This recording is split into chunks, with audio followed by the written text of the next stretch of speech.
안녕하세요. 향기설입니다. 향기설의 시청자 여러분 안녕하셨습니까? 이 시간에는 시편 83편과 84편 그리고 85편에 관해서 하나님의 말씀을 묵상하겠습니다. 시편 83편의 제목은 하나님의 뜻을 펼치는 책임 있는 나라라는 제목이고요. 시편 84편의 제목은 마음에 시온의 대로가 있는 사람이라는 제목이며 시편 85편의 제목은 사랑과 진리 그리고 정의와 화평이라는 제목으로 하나님의 말씀을 묵상하겠습니다. 먼저 시편 83편의 14절부터 15절까지를 성경을 통해서 읽겠습니다. 살림을 사르는 불과 산에 붙는 불길같이 주의 광풍으로 그들을 쫓으시며 주의 폭풍으로 그들을 두렵게 하소서 라고 시편 83편 14절과 15절에 나와 있습니다. 에돔이나 이스마엘 그리고 모압, 하갈, 그발, 암몬, 아말렉, 블레셋, 두로, 아수르, 미디안 등은 일심으로 의논하고 주 하나님을 대적하여 서로 언약했다 라고 기록된 대로 하나님을 대적한 것을 지적하고 있습니다. 이 나라들을 주님의 원수라고 했습니다. 그리고 이스라엘을 하나님의 돌보시는 하나님의 백성이라고 하였습니다. 이것은 단순한 민족주의가 아닙니다. 하나님의 백성이라 하면서 이 민족은 하나님의 뜻을 펼치는 책임적인 그러한 존재임을 말하고 있습니다. 이 책임을 무시할 때는 호세아가 말한 대로 내 백성이 아니다, 로합니다 이렇게 선언이 나오고 있습니다.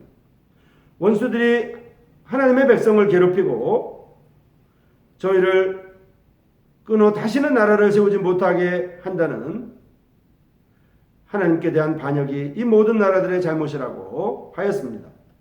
그러므로 이러한 잘못을 범했기 때문에 그 죄에 대한 벌을 받아야만 합니다. 13절과 14절에서 그 벌을 어떻게 내려달라는 것에 대해서 나오는 것입니다. 13절에는 나의 하나님이여 그들이 굴러가는 건불 같게 하시며 바람에 날리는 지푸라기 같게 하소서라고 기록되어 있습니다. 그래서 14절과 15절에 살림을 사르는 불과 산에 붙는 불길같이 주의 광풍으로 그들을 쫓으시며 주의 폭풍으로 그들을 두렵게 하소서 이렇게 나와 있는 거죠.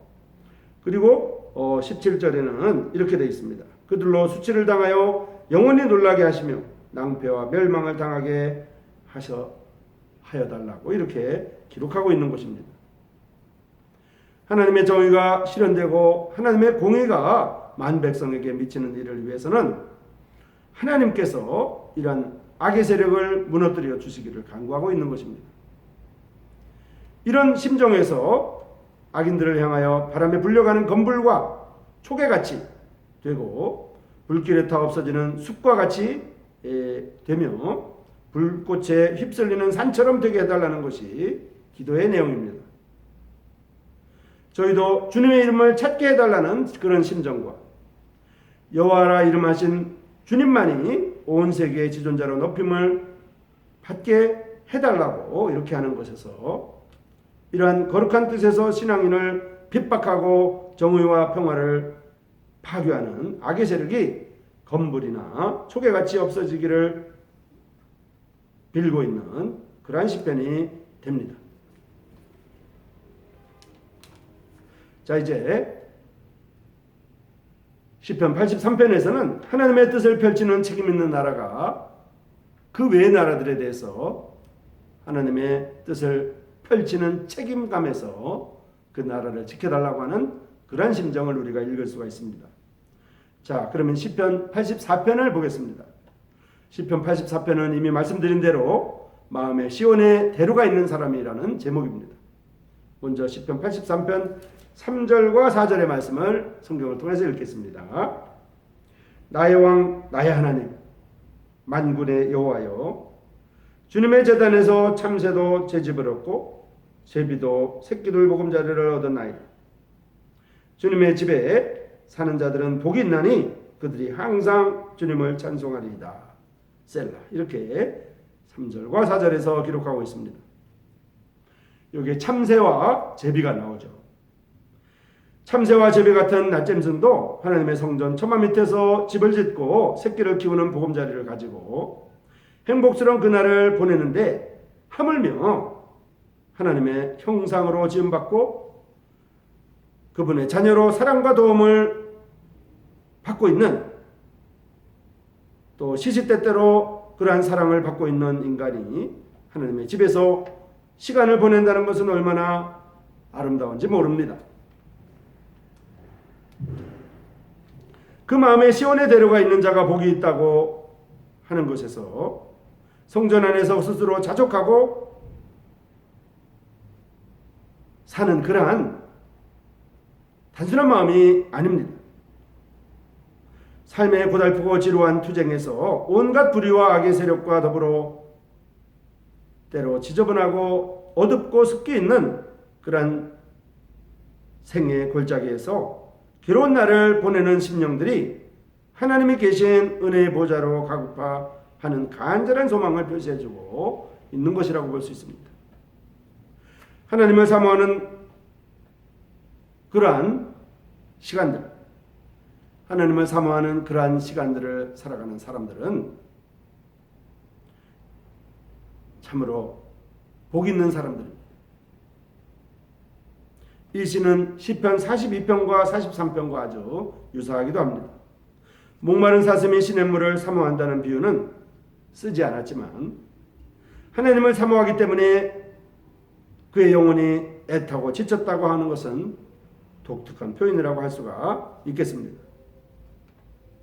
집을 사모한다는 것은 그 건물이 아니라 그 집에서 만나는 부모님과 그 부모님의 사랑과 또 형제들과 그 형제들의 우애와 그 집 안에서 주고받을 수 있는 사랑의 마음입니다.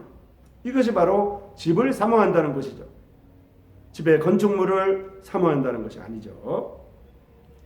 주님의 집에 거하는 자가 복이 있나이다 하면 영적인 은혜에 잠겨있는 사람은 어느 곳에서나 하나님을 만날 수 있기 때문에 순환의 현장이나 수욕의 골짜기에서 또 버림과 고독의 광야에서나 울분과 비극의 감방 속에서도 하나님을 만나 그곳을 자기 집으로 하여 안심과 평화를 즐길 수 있다는 그런 내용입니다.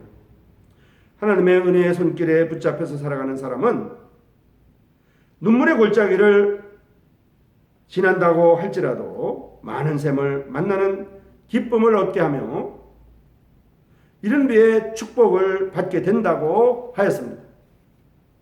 사망의 음침한 골짜기 같은 눈물의 골짜기를 지나간다고 해도 시편 23편에 나와 있는 사망의 음침한 골짜기 말입니다. 그러한 사망의 음침한 골짜기를 눈물의 골짜기로 삼고 이렇게 지나간다고 해도 그곳은 순례자들의 목마른 목을 죽일 수 있는 오아시스가 있는 샘물을 만난 것과 같은 만족을 누릴 수 있다는 것입니다. 이른 비가 내려 웅덩이와 못을 이루는 것과 같다고 말하고 있습니다. 신앙인의 힘은 다만 하나님을 사모하는 심령이 그 하나님으로부터 받는 내적인 힘, 곧 영혼의 이른 비를 받고 샘물이 솟아나는 것 같은 영적 힘을 하나님의 생수로부터 받는 것입니다. 다시 가라지 아니하는 생수가 솟아난다는 축복을 거리의 여인 사마리아의 여인에게 알려주시는 것입니다. 요한복음 4장에 있는 사마리아 여인 말입니다. 영적 은혜로 살아가는 사람은 예루살렘 순례자가 지은 말처럼 시온성에 도달함으로 그의 영혼과 육체가 환희에 차듯 그 마음에는 시온의 길이 아니라 시온의 품에 안기게 되는 것입니다. 하나님의 집 안에서 사는 것이 첫날도 하루같이 즐거운 것이라고 했습니다. 하나님의 성전 문지기로 살아가는 신세가 더 행복하다는 것과 같다고 했습니다. 그 그것은 하나님의 은혜에 붙잡혀서 정직하고 진실하게 사는 사람에게는 하나님의 좋은 것을 아끼지 않고 주시기 때문입니다. 하나님을 의지하는 자에게 허락하시는 하나님의 축복이라고 볼 수가 있습니다. 시편 84편에서는 마음에 시온의 대로가 있는 사람, 그 마음에 큰 길이 있는 사람, 비록 우리가 겪는 길은 좁고 협착하여 찾는 이가 적다고 할지라도, 비록 많은 사람이 찾지 않는 길이라고 할지라도, 모든 사람들은 큰 길로 넓은 길로 가지만은 우리가 가는 길은 좁고 협착하여 찾는 이가 적다고 할지라도 그 마음에 시온의 대로가 있는 사람은 복이 있다는 것입니다. 이것이 시편 84편의 메시지입니다. 자, 이제 시편 85편으로 건너가겠습니다. 이미 말씀드린 대로 시편 85편의 제목은 사랑과 진리 그리고 정의와 화평입니다.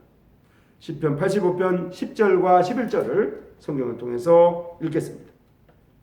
인애와 진리가 같이 만나고 의와 화평이 서로 입맞추었으며 진리는 땅에서 솟아나고 의는 하늘에서 굽어보도다. 이렇게 시편 85편 10절과 11절에 나와 있습니다. 하나님을 경외한다는 것이 구체적으로 무엇을 말할까요? 그것은 사랑과 진실이 만나고 정의와 평화가 입을 맞추는 일입니다.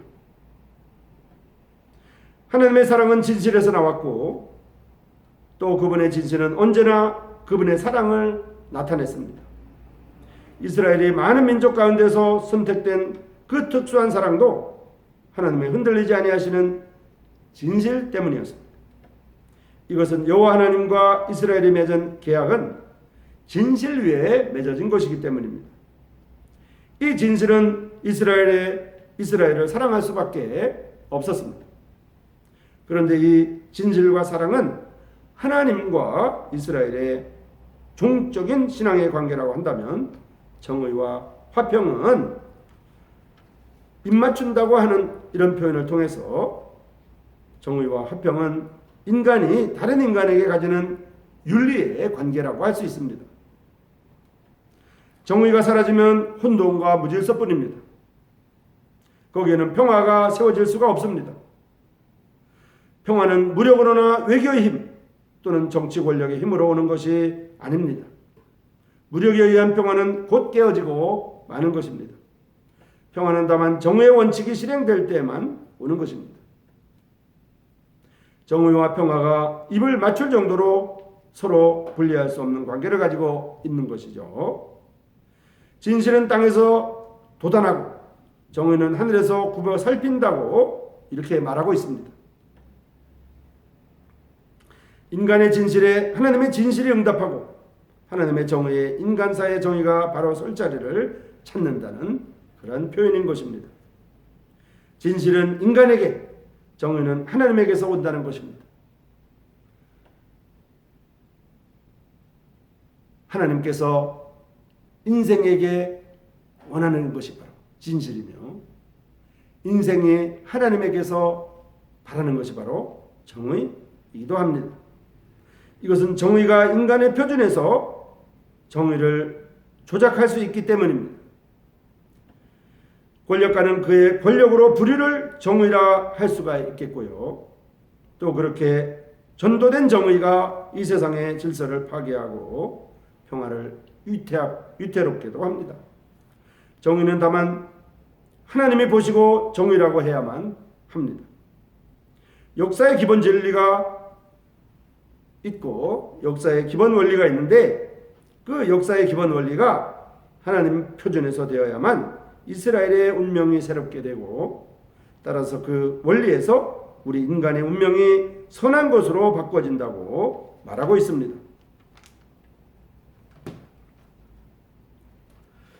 시편 85편에서는 사랑과 진리 그리고 정의와 화평에 대해서 말하고 있습니다.